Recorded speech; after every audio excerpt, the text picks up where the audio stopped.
Penn State men's hockey and Guy Gadowsky just made history. It took a behind-the-back pass and overtime game-winning goal to send the Nittany Lions to their first ever Frozen Four.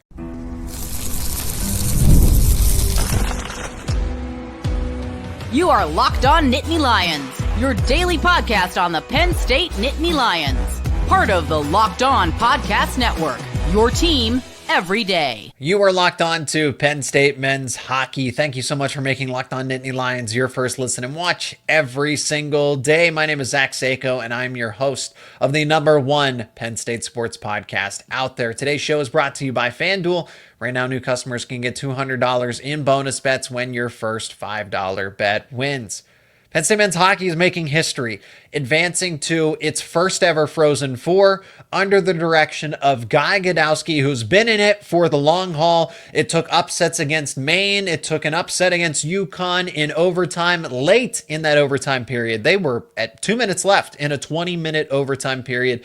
Penn State is moving on. They will face Boston. Let's talk about this magical run they've been on, because this has been quite the roller coaster of a season. As always, let me know your thoughts down in the comments section. Your thoughts are greatly appreciated here. But Penn State men's hockey was an afterthought.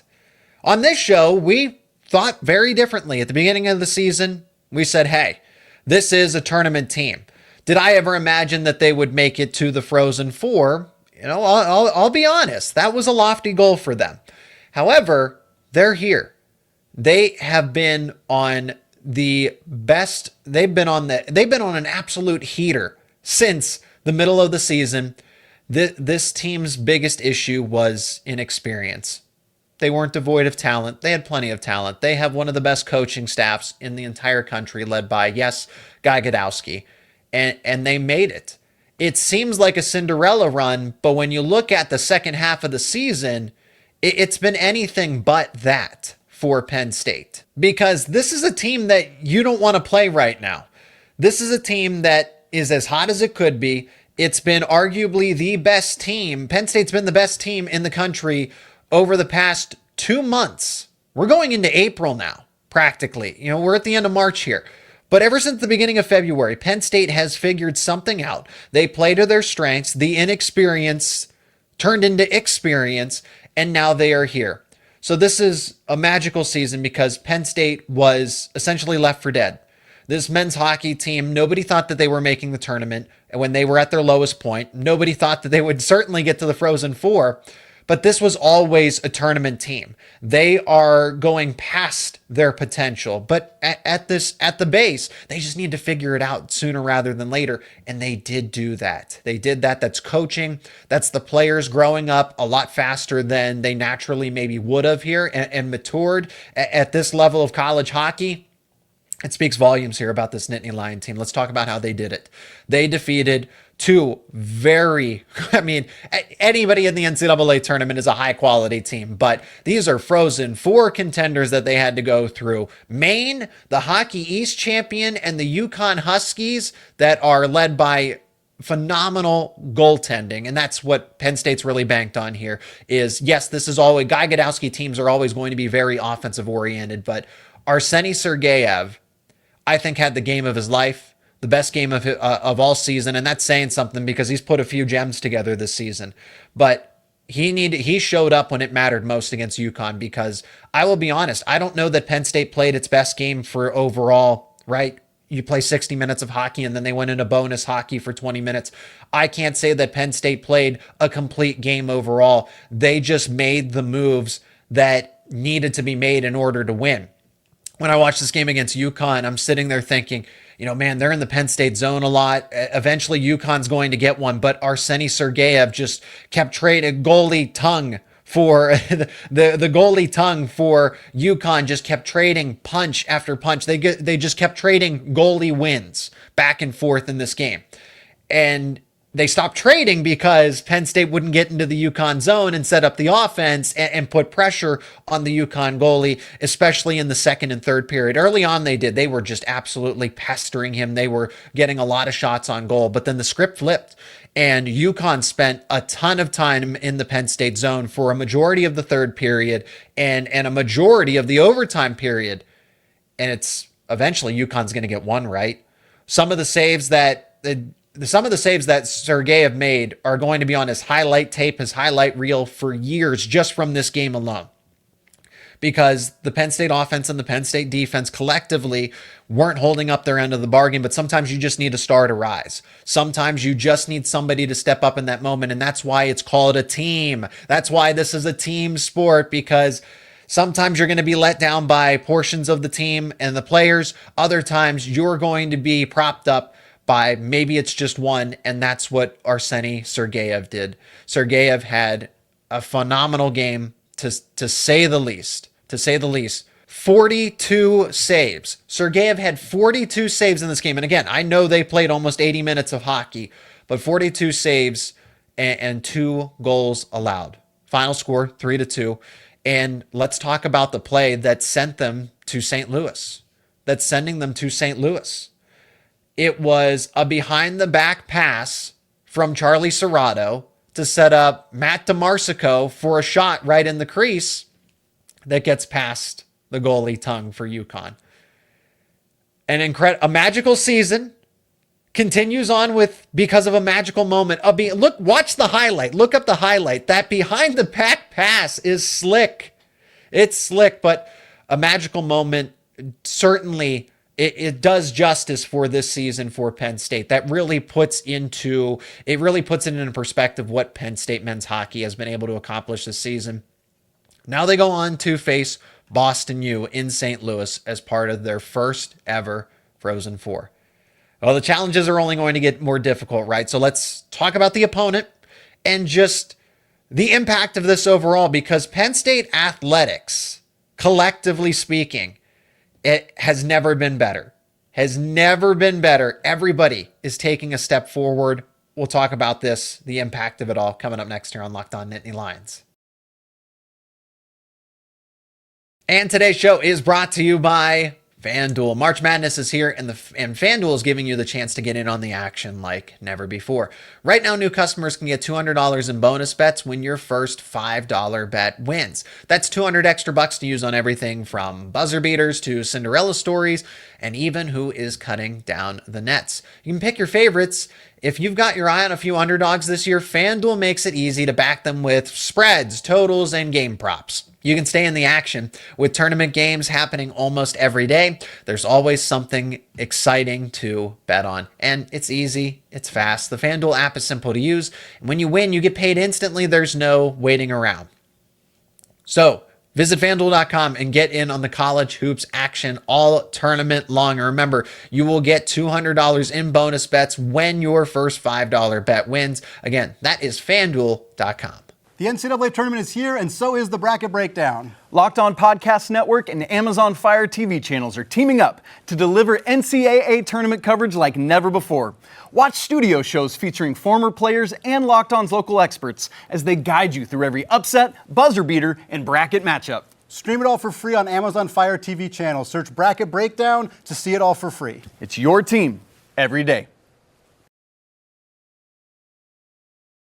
Penn State defeats number 4 Maine, number 7 UConn, upsets them, right? It's categorized as an upset, even though we've talked about it with Eric Olson, who's going to be back on the show soon enough. We talked about it with him, and he agreed that Penn State is on the same level as these teams, that a Maine, that a UConn, yeah, they're the best of the best, but they're not overwhelming. There isn't this clear gap between them and Penn State. So the same can be said for Boston U, who they're playing next. That's Thursday, April 10th, St. Louis, Missouri Enterprise Center, where the Frozen Four is being held. Remember, this is winner take all, one and done type of situation. So you win, you advance, you lose, you go home. Boston U is making its third Frozen Four. Excuse me. We're going to call it a Frozen Four because that's the right way to call it. They are advancing to their third Frozen Four in a row. And so what that means, it compares to the experience versus inexperience. So Boston U is a juggernaut. They're one of the programs that is obviously here year in and year out, and Penn State's got to go up against a team that is familiar with this situation. They've been there. And I know that this Penn State men's hockey team is really good, but what separates these teams from hoisting a championship trophy to, you fall short in this situation is just that. So I know that, again, this team has grown up really quickly here, but it's another situation where you have to step up against a team that knows what it's like to be in this situation. They understand it. They know the situation. And I kind of felt like that was UConn to an extent with the way that they controlled the game, even though I know they didn't win. I'm not trying to make that argument that, hey, the better team didn't advance there. But the way that UConn controlled the pace of the game. So Penn State's got to go to the drawing board, make sure that was a learning experience in its own right, because UConn certainly had too many opportunities to win that game. Boston University will attempt to do the same thing. They destroyed Ohio State 8-3, but they snuck in, defeating Cornell. You sneak into the Frozen Four. Listen to me there, but Boston ended up defeating Cornell 3-2 in overtime. So similar to Penn State, where hey, you barely get in, but you got in, you advanced. So similar situations here, where Penn State controlled Maine, won 4-1, and then ended up. And the same thing, in Boston University defeats Ohio State 8-3, and then they get in with an overtime victory in a 3-2 deficit. Can you believe that? Similar situation there. Penn State's the only Big Ten team left in the Frozen, and they were the only Big Ten team left that advanced to the regional championship as well. Let's talk about the other two teams. So it's a very similar setup here on the other side of the Frozen Four. Western Michigan has advanced to its first ever Frozen Four in program history. Denver's the juggernaut.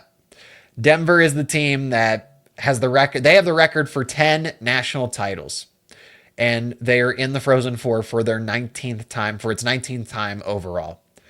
So you have teams that are very familiar with the situation. Then you have the two teams that are certainly going to be underdogs here. Penn State's going to be an underdog, as they should be, because this is brand new territory for them. Brand new territory, but they have the time to figure it all out, get prepared for it, and they will face Boston as that team, and then either of Denver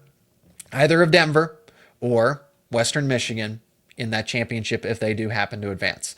Now let's talk overall Penn State athletics. I can't remember the last time I've seen this much success collectively over Penn State athletics. Everybody is taking a step forward here. If you see Pat Kraft, make sure that you thank him, because since him taking over as the athletic director, I know most people are going to say, hey, well, what about men's and women's basketball? Collectively speaking, for the athletic programs, let's look at it though. This is true. Football gets into the national semifinal, 12-team playoff. They make the top four for the first time ever after all those years. Penn State men's hockey advances to its first ever Frozen Four. Penn State women's volleyball wins a national championship. Penn State wrestling, yeah, I know that Cale Sanderson wins national title after national title. He's won 12, right? 12 of the last 14 have gone to Cale Sanderson and Penn State. But Penn State is, instead of just winning national titles, they are now setting records. They are now breaking historical records. 10 out of 10 All-Americans. We've talked about it at length on this podcast. It's not just about the NCAA titles. Every program is taking a step forward and bettering their best. Baseball was considered an afterthought. This is a team that made a run in the Big Ten tournament and is off to a hot start for this 2025 season. Basketball, both men's, and there's no excuses there. Men's basketball, Lady Lions could absolutely be better. They need to take a step in the right direction. But when you look across the board, almost every single Penn State team is taking that step forward. And that's a testament to Pat Kraft. That's a testament to, it's a lot of things. It's alignment between the president, the athletic director, and the respective coaches. It's going and fighting for the proper treatment, the necessary resources, and that's what Pat Kraft's doing across the board here. So this extends to Penn State men's hockey. This was a team that was a club team for the longest time, a team that could never get over that hump. And Pat Kraft is a part of that. He deserves credit for this success. I know how hard that Guy Gadowsky has worked. I know how hard, obviously, what the team is doing to win. All the effort, all the blood, sweat, and tears that they pour into this. But if it isn't for Pat Kraft behind the scenes giving you the support that you need to make this thing happen, maybe it's a different story. Look, I don't want to speak in those kinds of hypotheticals because that's a disservice to what these Penn State teams, women's volleyball, right? They have to put in the work to get to the championships. But I'm saying it helps when you have an athletic director like Pat Kraft to go and fight and do what's necessary for these programs to be in the best position possible to win, to succeed. And he's done a heck of a job, really. That doesn't even justify what he's done to this point.